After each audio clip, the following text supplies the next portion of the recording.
થઈ ગયા તૈયાર? અરે ક્યારનો તૈયાર થઈને બેઠો છું, પણ આ તારી છોકરી આવે તો ને. કેમ?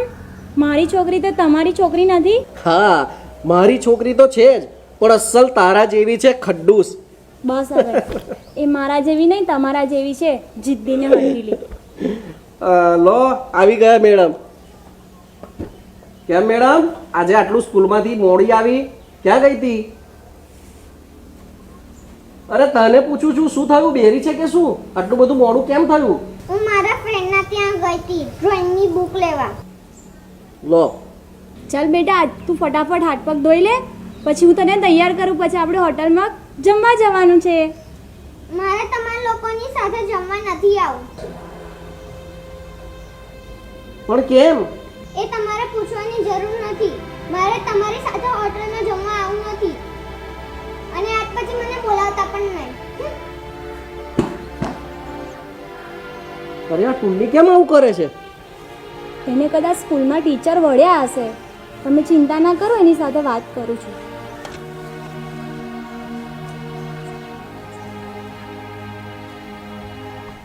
અરે ટુન્ની, આ શું કરે છે તું? મારી બેગ ફાટી ગઈ છે, એ સાંધું છું. અરે લાઈ, તને નહીં ફાવે હું સીવી દઉં. મેં કહ્યું ને કે હું સાંધી રહીશ. અરે બેટા, આ બેગ ફાટી ગઈ હતી તો તારાથી મને કહેવાય ને, તો હું તને નવી લાવી આપત. આ સીવવાની શી જરૂર હતી? મારે તમારા પૈસાની કોઈ વસ્તુ લેવી નથી. અરે અરે ટુન્ની, અરે યાર, હા ટુન્ની આવું કેમ કરે છે? તમે દુઃખ ના લગાડો, એ બાળક છે, અને શું બોલું શું નહીં ભાન નથી એને. અરે પણ મેં એવી તો કઈ ભૂલ કરી કે મારી સાથે આવું વર્તન કરે છે? કે પછી મારા ઉછેરમાં કઈ કમી રહી ગઈ છે? તમારા ઉછેરમાં કોઈ કમી નથી રહી રહી. તમે તો એને સૌથી વધારે ખુશી આપી છે, અને તમે તો દુનિયાના બેસ્ટ પપ્પા છો. તો પછી એ મારો આટલો બધો તિરસ્કાર કેમ કરે છે? અરે મારું દિલ કેમ દુભાવે છે? અરે મારી સાથે આટલી બધી નફરત કરે છે. મને પણ નથી સમજાતું કે ટુન્ની કેમ આવું કરે છે અને શું કામ કરે છે.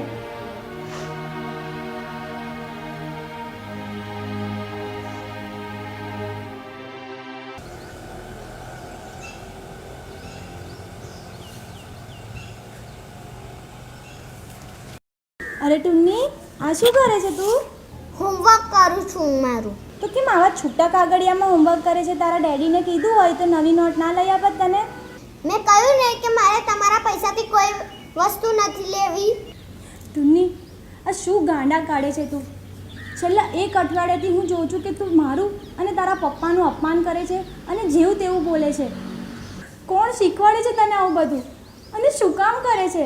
મેં અને તારા પપ્પાએ તારું શું બગાડ્યું છે?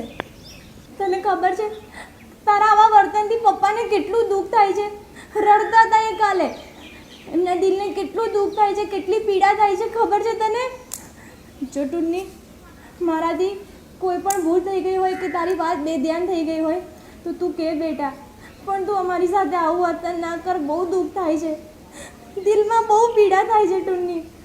મેં કહ્યું ને મારે તમારા લોકો સાથે કોઈ વાત નથી કરવી. ટુન્ની,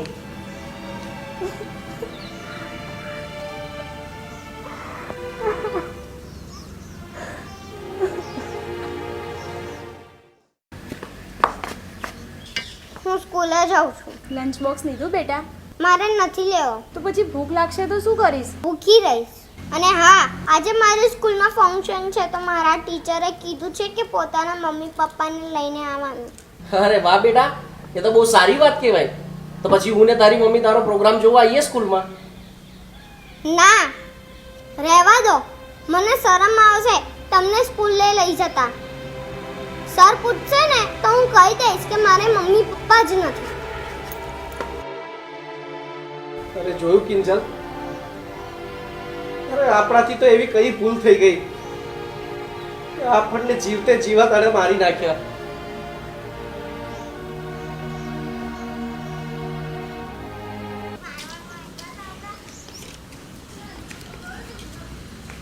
અરે ટુન્ની બેટા, બેસ, મારે તારી સાથે વાત કરવી છે. બેટા, મને એ નથી સમજાતું કે તું અમારી સાથે કેમ આવું વર્તન કરે છે. અરે અમારી તો શું ભૂલ થઈ ગઈ છે?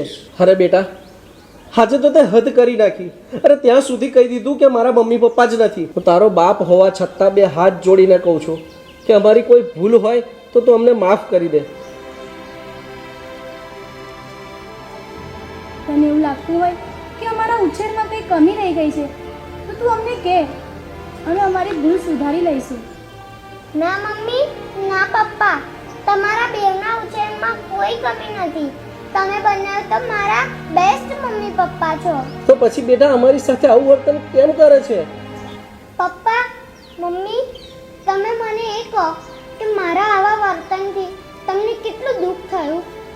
અરે બેટા, મારી છાતી ફાટી ગઈ, મન વલોવાઈ ગયું.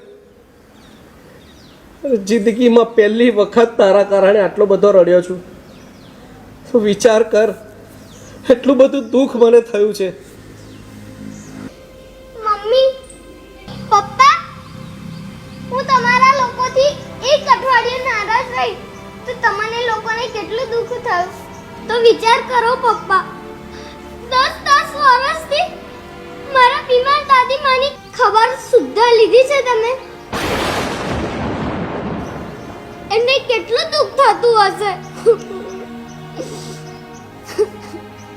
તમે દાદી માને એક નોકરના ભરોસે મૂકી દીધા છે. તારી વાત સાચી છે બેટા. અરે જ્યારે તું અમારાથી રિસાઈ ને ત્યારે મને ખબર પડી કે એક સંતાન મુખ ફેરવી લે તો આ માવતરની સી હાલત થતી હશે. એક વર્ષથી તમે દાદીમાની ખબર લીધી નથી. એ પથારીમાં પડ્યા ગંધાય છે એટલે ને તમે મને પણ દાદીમાના રૂમમાં નથી જવા દેતા. પણ પપ્પા, મને દાદીમાના શરીરમાંથી ગંધ નથી આવતી, ભલે તમને આવતી હોય. હા, સાચી વાત છે. એક છત નીચે રહેતા હોવા છતાં હું મારી માની ખબર નથી પૂછતો. હા, એ ગંધાય છે એટલે. પણ આજે તે મને સમજાવી દીધું કે એક માના શરીરમાંથી આવતી દુર્ગંધ તો પ્રભુના ચરણોમાં ચઢાવેલી ધૂપની સુવાસથી પણ વિશેષ હોય છે. બેટા, આજથી દાદીમાની દેખભાલ નોકર નહીં પણ આપણે કરીશું. ચાલ બેટા, ચાલ, અત્યારે દાદી પાસે જઈએ છે. ચાલ.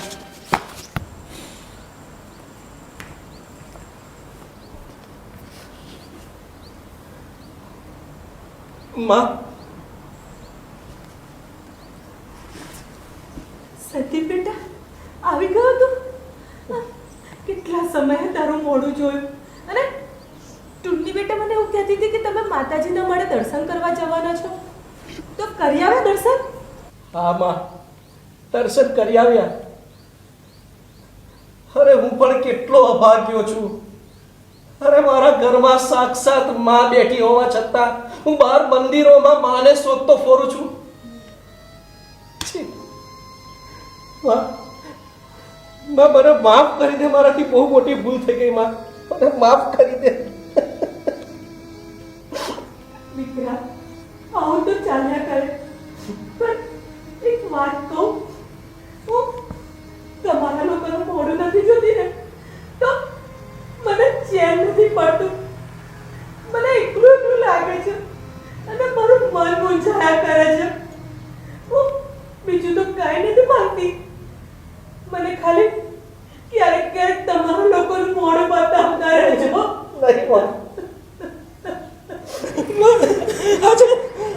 આજે આ ટુન્ની મારી આંખો ખોલી નાખી.